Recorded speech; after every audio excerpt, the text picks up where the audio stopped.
Une phrase, la semaine dernière, du Premier ministre français Gabriel Attal lors de son discours de politique générale à l'Assemblée nationale. Nous allons recruter des médecins à l'étranger.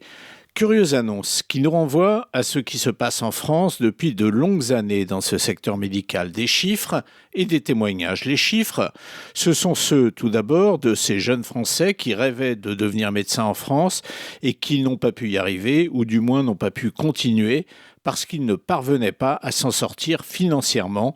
5000 médecins généralistes français exercent aujourd'hui à l'étranger. Et dans le même temps, la France fait face à une pénurie de médecins. Un Français sur 10 n'a pas de généraliste. Ça fait quand même grosso modo 7 millions de personnes, d'où l'annonce du Premier ministre. Plutôt aller chercher ailleurs, plutôt que d'aider le secteur en distribuant un peu d'argent. Mais alors, où se trouve ce personnel médical qui a quitté la France?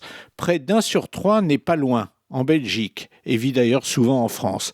Ensuite viennent les États-Unis, la Suisse et, plus surprenant, Israël. Mais derrière la réalité comptable se cache bon nombre d'histoires d'hommes et de femmes qui vivent leur quotidien de médecins français à l'étranger, avec tristesse parfois, mais aussi avec joie. À 26 ans, Camille termine ses études en Roumanie, victime d'un numerus clausus aujourd'hui en train de disparaître. Mais Camille a découvert à cette occasion l'expatriation et celle-ci a changé sa vie. L'étranger est aujourd'hui son seul horizon. Il va devoir batailler, Gabriel Attal.